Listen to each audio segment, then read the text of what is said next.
మన న్యాయ వ్యవస్థలో కొన్నిసార్లు ఒక విచిత్రమైన పరిస్థితి వస్తుంది. అదేంటంటే చట్టమే న్యాయానికి అడ్డంకిగా మారడం. అవును, రూల్స్ ఫాలో అయితే అన్యాయం జరుగుతుంది అని తెలిసినప్పుడు మరి కోర్టులు ఏం చేయాలి? చేతులు కట్టుకుని చూస్తూ కూర్చోవాలా? సరిగ్గా ఈ ప్రశ్నకు జవాబుగానే మన రాజ్యాంగం ఒక అద్భుతమైన పరిష్కారం ఇచ్చింది. చూశారు కదా, రామయ్య చట్టం న్యాయం చెయ్యలేకపోతే సుప్రీంకోర్టు చట్టాన్ని దాటి న్యాయం చేస్తుంది. ఈ ఒక్క మాట చాలు. ఇదే ఆర్టికల్ 142కి ఉన్న అసలైన పవర్. సో చట్టం చేతులెత్తేసినప్పుడు సుప్రీంకోర్టు రంగంలోకి దిగి ఎలా న్యాయం చేస్తుందో దాని గురించే మనం ఇప్పుడు మాట్లాడుకోబోతున్నాం. సరే, మరింతకీ ఏంటి ఈ ఆర్టికల్ 142? దీనిని రాజ్యాంగం యొక్క అంతిమ అస్త్రం అని ఎందుకంటారో చూద్దాం. మన రాజ్యాంగ నిర్మాతలు చట్టం వల్ల న్యాయం జరగని పరిస్థితి వస్తే న్యాయాన్ని కాపాడటానికి సుప్రీంకోర్టు చేతికిచ్చిన ఒక బ్రహ్మాస్త్రం లాంటిదిది. ఇది ఎలా ఉంటుందంటే, కొన్ని కేసుల్లో చట్టం ఉంటుంది, ప్రొసీజర్ కూడా ఉంటుంది. కానీ వాటిని అక్షరాల ఫాలో అయితే అన్యాయం జరిగిపోతుంది. అంటే న్యాయానికి చట్టానికి మధ్య ఓ పెద్ద గ్యాప్ వచ్చేస్తుంది. సరిగ్గా ఆ గ్యాప్ని ఫిల్ చేయడానికి, ఆ అన్యాయాన్ని ఆపడానికి రాజ్యాంగం సుప్రీంకోర్టుకు ఒక స్పెషల్ పవర్ ఇచ్చింది. ఏమని? ఈ కేసులో సంపూర్ణ న్యాయం జరగాలి, దానికోసం మీకు అవసరమైన ఏ ఆర్డర్ అయినా పాస్ చేసే అధికారం మీకుంది అని చెప్పింది. ఆ అధికారమే ఆర్టికల్ 142. ఇక రాజ్యాంగంలో దీని గురించి ఏం చెప్పారంటే, సుప్రీంకోర్టు ముందు విచారణలో ఉన్న ఏ కేసులో అయినా సరే సంపూర్ణం న్యాయం జరగట్లేదు అని కోర్టు కనిపిస్తే ఆ న్యాయం చేయడానికి అవసరమైన ఎలాంటి ఉత్తర్వునైనా జారీ చేసే అధికారం కోర్టుకు ఉంటుంది. సింపుల్గా చెప్పాలంటే ఇదొక ఫ్రీ హ్యాండ్ అన్నమాట, కానీ కేవలం న్యాయం కోసమే. అయితే దీనికున్న కొన్ని ముఖ్య లక్షణాలను గమనించాలి. ఇది మామూలు పవర్ కాదు, చాలా అసాధారణమైనది. మొదటిది, ఇది సుప్రీంకోర్టు ముందు పెండింగ్లో ఉన్న ఏ కేసులోనైనా వాడొచ్చు. రెండోది, న్యాయం జరగడం కోసం ఎలాంటి ఆర్డర్ అయినా ఇవ్వచ్చు. ఇక మూడోది చాలా ముఖ్యమైనది, ఈ ఆర్డరు దేశవ్యాప్తంగా అందరూ ఖచ్చితంగా పాటించి తీరాలి. దీని ఫైనల్ గోల్ ఒకటే, కంప్లీట్ జస్టిస్. ఓకే, ఇందాకట్నుంచి మనం సంపూర్ణ న్యాయం, కంప్లీట్ జస్టిస్ అని అంటున్నాం కదా. మరి దాని అర్థమేంటి? అంటే కోర్టుకు నచ్చినట్టు చేసుకోవచ్చా? అస్సలు కాదు.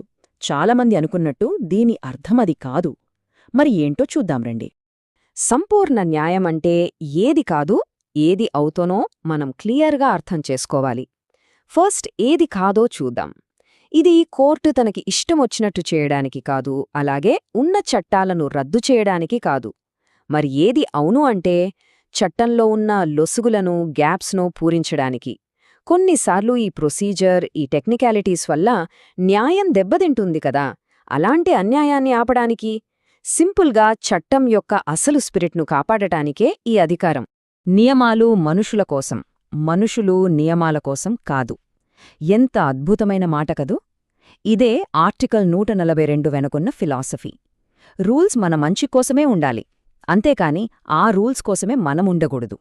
న్యాయం జరగనప్పుడు గుడ్డిగా రూల్స్ను పట్టుకుని వేలాడటంలో అర్థం లేదు. అసలు మన రాజ్యాంగ నిర్మాతలు సుప్రీంకోర్టుకు ఇంత పెద్ద పవర్ ఎందుకిచ్చారు? ఎందుకంటే వారికి కొన్ని విషయాలు బాగా తెలుసు. ఒకటి, చట్టం వేరు, న్యాయం వేరు. కొన్నిసార్లు చట్టం న్యాయం చెయ్యలేదు. 2, దేశానికి అంతిమంగా అంతరాత్మ సాక్షిగా నిలబడేది సుప్రీంకోర్టే. ఇక 3, భవిష్యత్తులో పార్లమెంటు కూడా ఊహించలేని విచిత్రమైన పరిస్థితులు వస్తాయి, వాటిని డీల్ చేయడానికి ఒక పవర్ ఉండాలి. అందుకే ఈ ఆర్టికల్. ఓకే, ఇంత పవర్ ఉంది, బాగానే ఉంది. మరి దీనికేమైనా లిమిట్స్ ఉన్నాయా? లేకపోతే ఇది అన్లిమిటెడ్ పవరా? అంటే దీని రూల్స్ ఆఫ్ ఎంగేజ్మెంట్ ఏంటి? సుప్రీంకోర్టు ఈ ఆర్టికల్ కింద ఏం చేయగలదు, ఏం చేయలేదు? ఆ వివరాల్లోకి వెళ్దాం ఇప్పుడు. ఈ ఆర్టికల్ కింద సుప్రీంకోర్టు ఏం చేయగలదో చూద్దాం. ఫర్ ఎగ్జాంపుల్, ఒక పర్టిక్యులర్ కేసు కోసం అప్పటికే ఉన్న ఒక చట్టాన్ని తాత్కాలికంగా పక్కన పెట్టగలదు. ఏళ్ల తరబడి సాగుతున్న వివాదాల్లో ప్రతిష్టంభనను బ్రేక్ చేయగలదు. బాధితులకు నష్టపరిహారం ఇవ్వమని ఆర్డర్ వేయగలదు. ముఖ్యంగా అయోధ్య లాంటి ఎన్నో ఏళ్ల వివాదాలకు ఫైనల్ క్లోజర్ ఇవ్వడానికి ఈ అధికారమే ఉపయోగపడింది. అలాగే భోపాల్ గ్యాస్ బాధితులకు కూడా న్యాయం జరిగింది దీనివల్ల. అయితే కొన్ని పనులు మాత్రం సుప్రీంకోర్టు అస్సలు చెయ్యలేదు. ఇది చాలా ముఖ్యమైన పాయింట్. ఆర్టికల్ 142 అనేది అన్లిమిటెడ్ పవర్ కాదు. ఫస్ట్ అండ్ ఫార్మోస్ట్, రాజ్యాంగానికి విరుద్ధంగా ఎలాంటి ఆర్డర్ ఇవ్వలేదు, అలాగే రాజ్యాంగం యొక్క బేసిక్ స్ట్రక్చర్ను దెబ్బతీయలేదు. ఇంకో విషయమేంటంటే చట్టాలు చేసే అధికారం పార్లమెంటుది. ఆ పాత్రను సుప్రీంకోర్టు పూర్తిగా తన చేతుల్లోకి తీసుకోలేదు. ఈ లిమిట్స్ చాలా ముఖ్యం. ఇప్పుడు ఆర్టికల్ 142కి ఆర్టికల్ 141కున్న తేడా చూద్దాం. ఇది చాలా ఇంట్రెస్టింగ్. ఆర్టికల్ 141 ఏంటంటే సుప్రీంకోర్టు ఏదైనా తీర్పిస్తే అది దేశంలో ఒక చట్టం లాంటిది. ఇకపై వచ్చే అన్ని కేసులకి అది వర్తిస్తుంది. కానీ ఆర్టికల్ 142 అలా కాదు. ఇది ఒక కేసుకు మాత్రమే స్పెసిఫిక్గా ఇచ్చే రిలీఫ్. ఇది భవిష్యత్తు కేసులకే వర్తించదు, కేవలం ఆ ఒక్క కేసులో న్యాయం చేయడానికి మాత్రమే. సో 141 చట్టాన్ని ప్రకటిస్తే 142 ఒక కేసులో న్యాయం చేస్తుంది. అది తేడా.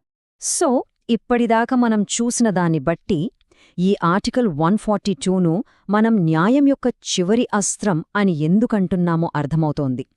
ఇది ప్రతిసారి వాడేది కాదు, ఇది లాస్ట్ రిసార్ట్. మరిప్పటి పరిస్థితి ఏంటి అంటే, ఈ ఆర్టికల్ టెక్స్ట్ ఏమీ మారలేదు, కానీ కోర్టులు మాత్రం దీన్ని వాడడంలో చాలా స్వీయ నియంత్రణ పాటిస్తున్నాయి. ఈ పవర్ను చాలా అరుదుగా అవసరమైతేనే వాడాలి అనే ఒక సూత్రం ఇప్పుడు బలంగా స్థిరపడిపోయింది. సరే, ఇక్కడే మనకొక ప్రశ్న వస్తుంది. సుప్రీంకోర్టు ఇంత స్పెషల్ పవర్ వాడి ఒక ఆర్డర్ ఇచ్చింది అనుకుందాం. దాన్ని ఎవరైనా కావాలనే పట్టించుకోకపోతే, దాన్ని పక్కన పడేస్తే అప్పుడేం జరుగుతుంది? పరిణామాలు చాలా చాలా సీరియస్గా ఉంటాయి. సుప్రీంకోర్టు ఆర్డర్ను లెక్క చేయకపోవడమంటే అది నేరుగా కోర్టు ధిక్కరణ కిందకొస్తుంది. అంటే కంటెంప్ట్ ఆఫ్ కోర్ట్. దీనికి శిక్షలు కూడా ఉంటాయి. అంతేకాదు, ఆ ఆర్డర్ అమలు కాకుండా అడ్డుకోవడానికి ఎవరైనా ఫేక్ డాక్యుమెంట్స్ సృష్టిస్తే వారిమీద క్రిమినల్ కేసులు కూడా పెట్టొచ్చు. సో అంత పవర్ఫుల్ ఈ ఆర్డర్. సో ఫైనల్గా మనం గుర్తుపెట్టుకోవాల్సిందేంటంటే, రామయ్య, చట్టం చేతులు కట్టేసినప్పుడు న్యాయం చచ్చిపోకుండా కాపాడే చివరి అస్త్రమే ఆర్టికల్ 142. ఎప్పుడైతే చట్టం చేతులు కట్టేసి న్యాయాన్ని అందించలేకపోతుందో అప్పుడు ఆ న్యాయం చనిపోకుండా కాపాడటానికి మన రాజ్యాంగం సుప్రీంకోర్టుకు ఇచ్చిన ఆ చివరి అస్త్రమే ఈ ఆర్టికల్ 142.